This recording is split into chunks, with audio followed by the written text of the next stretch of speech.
So today, November 2nd, 2 days into this EBT uh, strike, but I don't know what they're calling it, but no EBT money. People need help, so if you could donate, donate. And like I did yesterday, a meal, like a struggle meal, whatever you want to call it, but just something that'll feed a lot of people. And it's like a good home cooked meal, and could bring the family together too. So during these tough times. So hopefully they straighten this out. I thought by now there'd be like a last minute thing and they'd keep the money coming. But for now, just keep donating stuff. Make sure everyone's got enough to eat.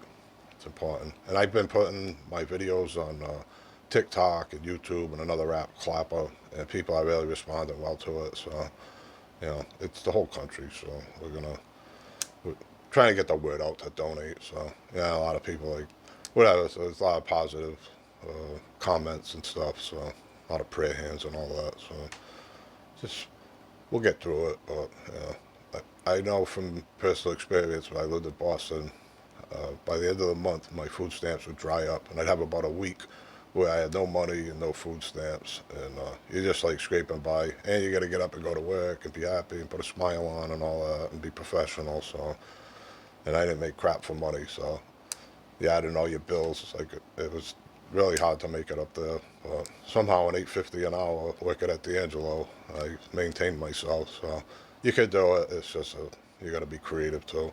So that's why I was like, I got a few meals. I know, like I make shepherd pie and some other stuff. Maybe I'll make a couple more recipes, and other people can comment or make a video doing their like an inexpensive meal. Because a lot of like all the best foods are like all peasant foods and stuff. So it's all people that had to work their ass off and eat what they could. So they used the cheapest cuts and stretched everything out with breadcrumbs and all that. So it's just being creative. But that's actually the best, some of the best foods out there, like a burrito or something. That doesn't have to be an expensive meal. If we can help supplement these people until the food stamps come back on. I keep seeing this comment too. People like that was meant to be like a supplement to supplement your food, not to be like your main means of how you eat.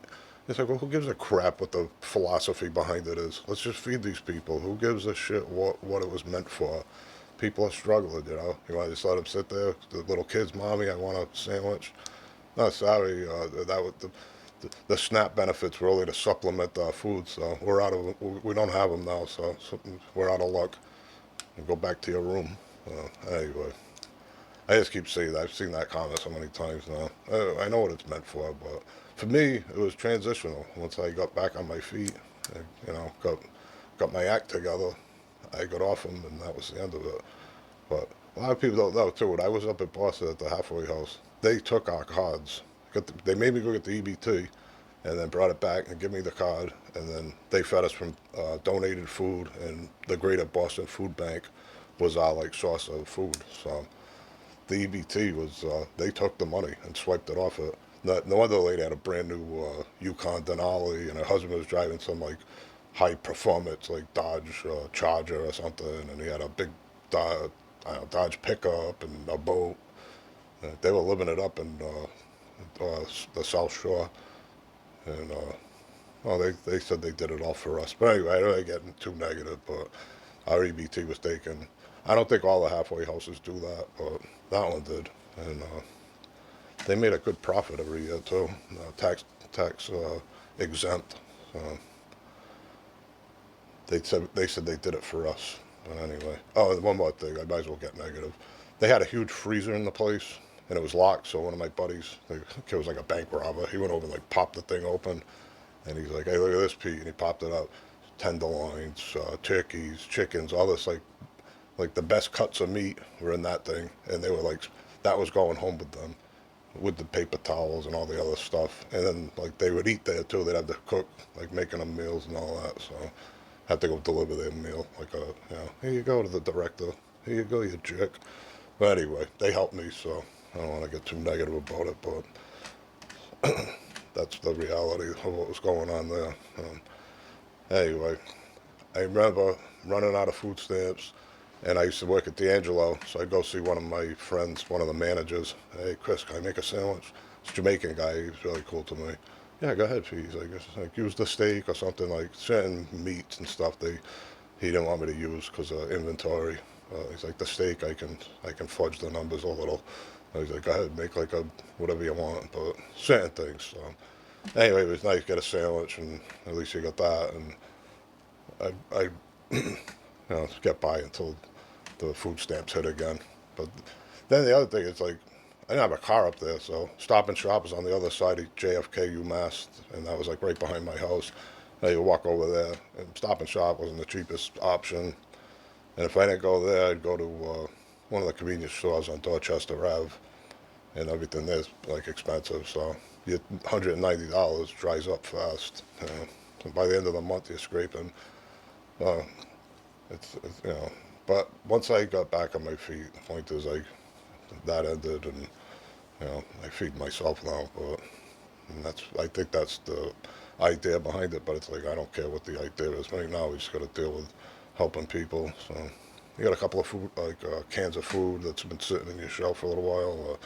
You want to go out and like buy stuff. That's a good time now to do it. And you got Thanksgiving and Christmas coming up too. So and it's already going to be a stressful time. So anyway, oh yeah, Dominic Chen, I want a public apology. You overreacted yesterday about the prank. Uh, just you should apologize, and make it right. That was kidding. That was, I don't know why I did that. I just thought it'd be funny. And I still got like 3 cones. I got the original one too, Dominic. You got like the stunt double. I thought it'd be funny. I was like, we should put it in front of each other's businesses, like take pictures, put it on Facebook, make like a little joke out of it. But whatever. I was gonna take the cone. My original idea was like to take it in front of like all like the iconic spots and like take a picture with it and post it up. I saw this guy. He took someone's garden gnome and he went like all over the world.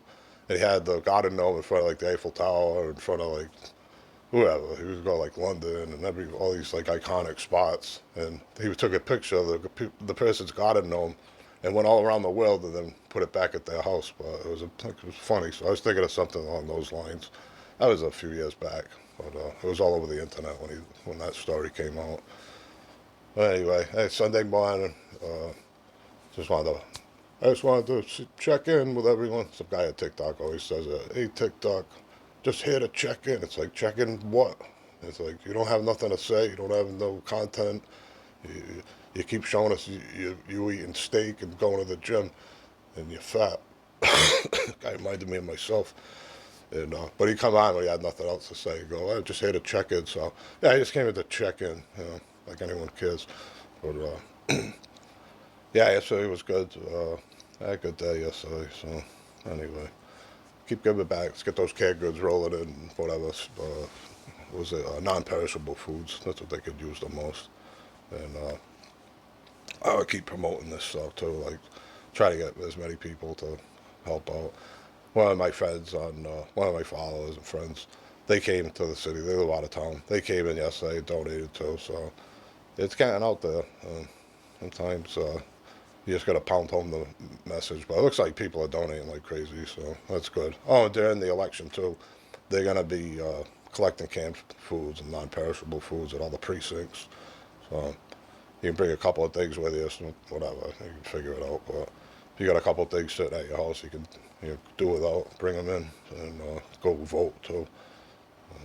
No one votes around here, not like they should. I'm sure there'll be a decent turnout on Tuesday, but just get out and vote. It's important. People fought for that right. Anyway, I love you guys. Everyone be safe, and maybe I'll make another struggle meal this week.